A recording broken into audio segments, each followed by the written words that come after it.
नमस्कार दोस्तों, स्वागत करता हूँ आप सभी का हमारे चैनल में, जहाँ हम आपको देते हैं फाइनेंस और इन्वेस्टमेंट से जुड़ी जानकारियाँ। तो दोस्तों, हर निवेशक का सपना होता है कि उसे एक ऐसा स्टॉक्स मिले जो कि उसको आने वाले दिनों में अपने इन्वेस्टमेंट को 5 से 10 गुना से भी अधिक का रिटर्न मिले। लेकिन यह तभी पॉसिबल होता है जब आप अच्छे अच्छे से रिसर्च करते हो और सही कंपनी को पहचान करके अपना उसमें पैसे निवेश करते हो। तो चलिए जानते हैं आज की इस वीडियो में कि मल्टीबैगर स्टॉक्स होते क्या हैं, इसकी पहचान कैसे किया जाता है और आने वाले समय में इन स्टॉक्स व कंपनी में मल्टीबैगर बनने का सबसे संभावना क्या है, यानी कि सबसे ज़्यादा संभावना कितनी है और किस प्रकार से है, इसके बारे में पूरा डिटेल से होगी चर्चा। तो चलिए स्टार्ट करते हैं इस वीडियो को। तो दोस्तों, हम लोग सबसे पहले समझते हैं कि मल्टीबैगर का मतलब क्या होता है। इसका मतलब होता है एक ऐसा स्टॉक्स जो आपके निवेश को कई गुना तक बढ़ाता है। अगर मान लें, अगर आपके पास 10,000 रुपये किसी कंपनी में आपने निवेश किए हैं, ठीक है? और उसका यदि आपका 10x यानी कि 1,00,000 रुपये तक का बढ़ोतरी होती है, यानी कि रिटर्न मिलती है, तो आपको ये इसी को ही हम लोग मल्टीबैगर स्टॉक्स कहते हैं। यानी कि आपका पैसा ज़्यादा स ज़्यादा हो जाना, यानी कि रिटर्न ज़्यादा आना, इसी को हम लोग मल्टीबैगर स्टॉक्स कहते हैं। और यदि मैं इंडियन मार्केट में बात करूँगा कि कौन-कौन से वो मल्टीबैगर स्टॉक्स हैं, कौन-कौन से वो कंपनीज़ हैं जो कि मल्टीबैगर की तरह काम करते हैं। इसके बारे में जानने से पहले मैं कुछ-कुछ कंपनीज़ के बारे में भी आपको बता देता हूँ, जो कि मल्टीबैगर्स साबित हुए हैं फाइनेंशियल ईयर में। जैसे मैं बात करूँगा इन्फोसिस के बारे में, इसको आप लोग बहुत सारे लोग जानते भी हैं कि ये आईटी सेक्टर की कंपनी है, जो कि बहुत सारे लोगों का मल्टीबैगर के थ्रू करोड़पति, लखपति बना के दिए भी हैं, यानी कि अपना रिटर्न से भी ज़्यादा पैसे बना के भी दिए हैं। तो दोस्तों, ये तो हुआ इन्फोसिस के बारे में। अब जानते हैं एशियन पेंट के बारे में। एशियन पेंट को भी आजकल भारत में बहुत सारे लोग जानते हैं और यूज़ भी करते हैं। एशियन पेंट यानी कि घरों का शान बढ़ाने वाला ये पेंट, यानी कि अभी बोलेंगे तो फाइनेंशियल ईयर 2025 में सॉरी 2024-25 में देखा गया कि अभी लॉन्ग टर्म में जो भी इन्वेस्टर्स लगाए हुए हैं इसमें, तो उसका पैसा मल्टीबैगर साबित हुआ है, यानी कि रिटर्न बहुत अधिक दिया है, 10x दिया है। यानी कि मान लीजिए इसको कोई सा भी आदमी ₹1 लगाया होता है, तो उसका 10 रुपया कुछ सालों में ही हो जाता है। इसको हम लोग कहते हैं मल्टीबैगर। और तीसरा कंपनी है जो है टाइटन, यानी कि टाइटन आप लोग जानते ही होंगे कि ये टाइटन आपका ज्वेलरी और वॉचेस बनाने के लिए फेमस माना जाता है।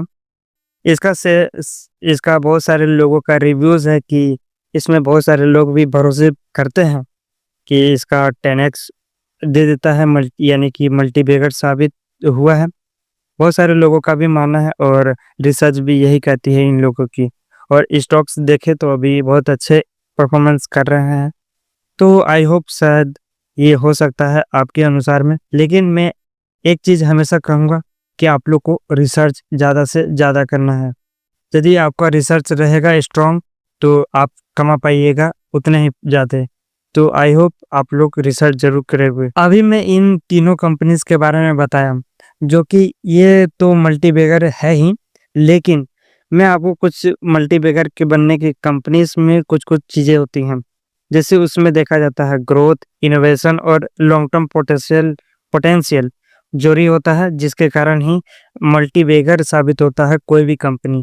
तो इस सारी चीज़ों पे आप ज़रूर ध्यान दोगे। वो है ग्रोथ पे, यानी कि कंपनी का कितना ग्रोथ हो रहा है, किस प्रकार से हो रहा है, क्या वो फ्रॉड है या फिर नहीं, इसको भी देखना ज़रूरी होता है। और इनोवेशन, क्या वो कंपनी अपनी नए-नए तकनीकी ला रही है, यानी कि टेक्नोलॉजी ला रही है, यानी कि इनोवेशन कर रही है, इसके बारे में भी देखा जाता है। और लॉन्ग टर्म पोटेंशियल, यानी कि किस प्रकार से लॉन्ग टर्म में देखा जाता है। मान लो यदि टाइटन टाइटन तो है ज्वेलरी, यानी कि सोने सोने वाली बनाने वाली, सोने हीरे वाली बनाने वाली ज्वेलरीज़। ये मेरा ख़्याल से आने वाले दिनों में जैसे-जैसे लोगों की परचेज़िंग पावर स्ट्रॉन्ग होती जाएगी, उसी हिसाब से इसकी भी डिमांड अधिक होती जाएगी, मेरे हिसाब से। और बाकी आपके हिसाब से क्या लगता है कमेंट में ज़रूर बताइएगा। तो दोस्तों अब सवाल ये आता है कि मल्टीबैगर स्टॉक्स को अब हम पहचानेंगे कैसे? तो इसको पहचानने के लिए कुछ-कुछ चीज़ों की आवश्यकता होती है, जिस प्रकार से मैं अभी बता रहा हूँ आपको। पहला तो आपका कंपनी का बिज़नेस मॉडल जानो, और दूसरा जो रेवेन्यू ग्रोथ इसको जान सकते हो, और तीसरा जो प्रॉफ़िट मार्जिन और डेब्ट रेशियो, यानी कोई भी कंपनी का प्रॉफ़िट मार्जिन कितना है और उसका कर्ज़ उठाने की क्षमता कितना है, यानी कि उसके ऊपर कितना कर्ज़ है, इसको भी देखो। और चौथा जो है फ्यूचर मार्केट अपॉर्च्युनिटी, ये कैसी है? और पाँचवाँ है प्रमोटर्स और मैनेजमेंट, यानी कि मैनेजमेंट उसका किस प्रकार से है, इसके बारे में भी जानना आपको ज़रूरी है। तो इन सारी चीज़ों को मैं अच्छे से एक्सप्लेन कर देता हूँ, जो कि इस प्रकार से है आपका। तो दोस्तों मैं इसमें पहले चीज़ के बारे में बात करूँगा, वो है कंपनी का बिज़नेस मॉडल। यानी कि इसमें क्या कहा जा रहा है? ये कहा जा रहा है कि क्या कंपनी इस कैपेबल है? क्या उसका बिज़नेस पूरे भारत या फिर दुनिया भर में फैल सकता है? इसके बारे में। और दूसरा जो है रेवेन्यू ग्रोथ, यानी कि क्या कंपनी दर साल बढ़ रही है, यानी कि ईयर बाय ईयर बढ़ रही है या फिर ग्रोथ हो रही है या फिर नहीं हो रही है, इसको भी जानना ज़रूरी होता है। तीसरा जो है प्रॉफ़िट मार्जिन और डेब्ट रेशियो, इसको तो बहुत सारे लोग जानते भी हैं कि किस प्रकार से है, इसके बारे में बताना तो नहीं चाहिए, लेकिन तो पर भी बता देता हूँ कि कंपनी का कर्ज़ कितना है और वो कितना पैसा बचा लेती है कोई भी प्रोडक्ट पर, इस प्रकार से वो देखा जाता है। और चौथा जो है फ्यूचर मार्केट अपॉर्च्युनिटी, ये बेसिकली मैं बात करूँगा तो फ्यूचर मार्केट, जो कि आप लोग जानते ही हो कि फ्यूचर में कौन-सा सेक्टर्स में कौन-सा चीज़ें अभी फैल रही है ज़्यादा। मैं यदि मान लूँ ज्वेलरी सेक्टर की, तो ज्वेलरी सेक्टर में मैं इसमें बात करूँगा टाइटन के बारे में। टाइटन के बारे में यदि मैं बात करूँगा तो इसमें ज़्यादा अधिकतर बात होती है ज्वेलरीज़ में। तो इसमें क्या है कि ज्वेलरीज़ अधिकतर बिकने वाली है। जैसे-जैसे भारत डेवलप होते जाएगा, वैसे-वैसे लोगों की परचेज़िंग पावर डेवलप होते जाएगी। यानी कि इसका कंपनी का तो फ्यूचर ब्राइट ही नज़र आ रहा है, वैसे तो मैं कह ही सकता हूँ। और इसमें चौथे चीज़ के बारे में बात करूँ, सॉरी, मैं पाँचवें चीज़ के बारे में बात करूँगा, वो है प्रमोटर्स और मैनेजमेंट। किस प्रकार से कंपनी की प्रमोटर्स है, क्या कंपनी के लीडर्स और ईमानदार हैं या फिर विज़नरी हैं, यानी कि दूर तक देखने की क्षमता है उनमें, इस प्रकार से देखा जाता है। तो दोस्तों ये सारी 5 पॉइंट्स यदि आपके मिली हैं कोई भी कंपनीज़ में जिसमें आप इन्वेस्ट किए हो पैसे, तो आप लोग आप लोग निश्चिंत रह जाइए, क्योंकि ये सारे स्टॉक्स में आपका मल्टीबैगर स्टॉक्स हो सकता है, क्योंकि इसमें पोटेंशियल मार्केट बहुत अधिक होता है और इसमें क्वालिटीज़ मिली है, तो आपका 100% मैं श्योर हूँ कि ये 10 या 15 साल में आपका मल्टीबैगर साबित होगा ही होगा, यानी कि पैसे इसमें अधिक आ सकते हैं आपके। तो दोस्तों अब हम लोग जानेंगे कि 2025 में और आगे कौन से सेक्टर्स हैं जिसमें कि मल्टीबैगर बनने की संभावना नज़र आ रही है। इसके बारे में मैं बात करूँगा इस वीडियो में। तो कौन-कौन से वो कंपनीज़ हैं उसके बारे में भी मैं बताने वाला हूँ। तो हम लोग सबसे पहले कौन-कौन से सेक्टर्स है उसको पहले हम लोग देख लेते हैं। जैसे कि आपका पहला सेक्टर्स है रिन्यूएबल एनर्जी, जैसे कि हम लोग ग्रीन एनर्जी या फिर ईवी भी बोलते हैं इसको।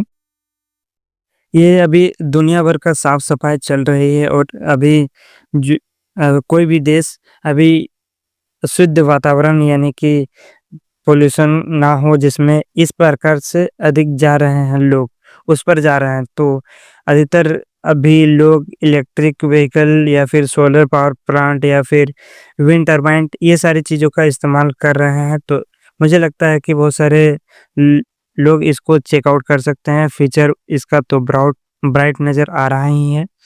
तो इसमें आपका आता है पहला रिन्यूएबल एनर्जी सेक्टर्स, और दूसरा जो है डिजिटल इंडिया एंड टेक। ये क्या काम करता है बेसिकली, ये आईटी सर्विसेज कंपनीज हैं और क्लाउड कंप्यूटिंग और आर्टिफिशियल इंटेलिजेंस। अभी जो वीडियो क्रिएशन हो रहा है अभी एआई से अधिक रिलेटेड है, तो मुझे लगता है इसका भी फ्यूचर ब्राइट नहीं नज़र आ रहा है, यानी कि फ्यूचर इसका अच्छा है। और तीसरा जो कंपनी है वो है health care and pharma. Company नहीं, ये सेक्टर्स बोले तो बहुत अच्छा होगा। इसमें जो भारत अभी दुनिया भर की दवाइयाँ फैक्ट्री अभी दुनिया भर को एक्सपोर्ट कर रही है, जिसमें कि जेनेरिक मेडिसिन और हेल्थ केयर सर्विसेज तेज़ी से बढ़ रहे हैं। ये सारी चीज़ों पे आप चेकआउट कर सकते हैं। और चौथा सेक्टर्स है, वो है मैन्युफैक्चरिंग एंड इंफ्रास्ट्रक्चर। ये क्या काम करता है बेसिकली बोले तो, ये रेलवेज हुआ, रोड्स हुआ, डिफेंस हुआ, ये मेक इन इंडिया बनाती है। यानी कि मेक इन इंडिया, इसमें अधिक जोर दिया जा रहा है, जो कि भारत को और आगे ले जाने का काम करती है।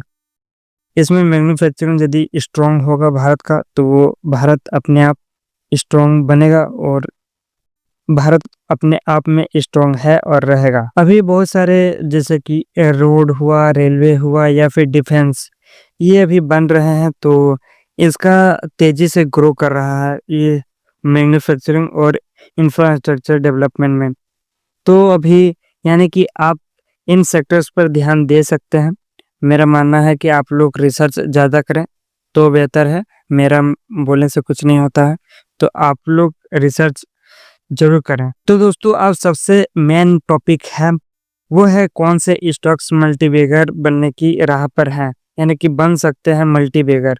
कौन से स्टॉक्स है, कौन से कंपनी से, इसको हम लोग जानते हैं। तो आपका पहला आता है, वो है टाटा पावर या फिर अडानी ग्रीन।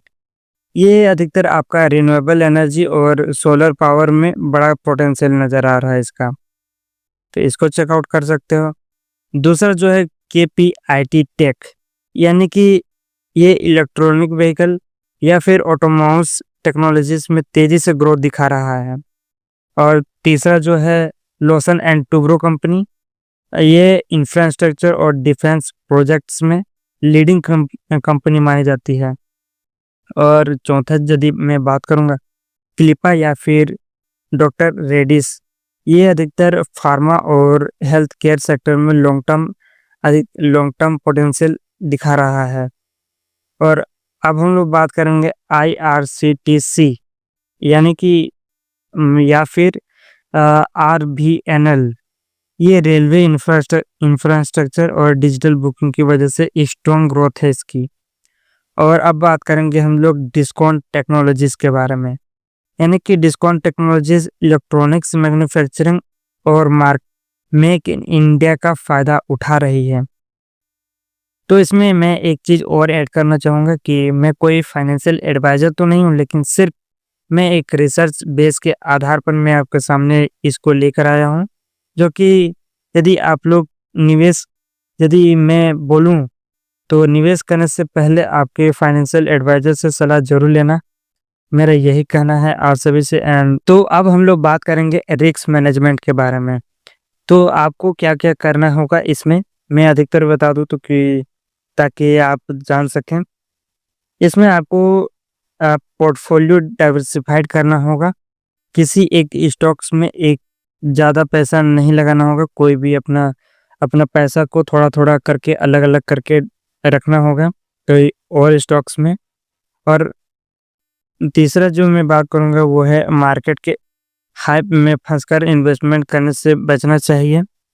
और चौथा जो है सबसे ज़रूरी टॉपिक है, वो है मल्टीबैगर बनने में समय लगता है, इसलिए पेशेंस रखना ज़रूरी होता है। लगभग आपका ये 10 या 15 साल या फिर 5 साल के बाद ही आप चेकआउट कर सकते हो इसको। यदि आप इन्वेस्ट करते हो कोई भी कंपनीज़ में, तो आप इसमें चेकआउट कर सकते हो। तो दोस्तों, इस वीडियो में हम लोग जाने कि मल्टीबैगर स्टॉक्स क्या होते हैं, उन्हें पहचानने के क्या-क्या तरीके होते हैं और कौन से सेक्टर्स और स्टॉक्स आने वाले दिनों में मल्टीबैगर बनने की राह पर है।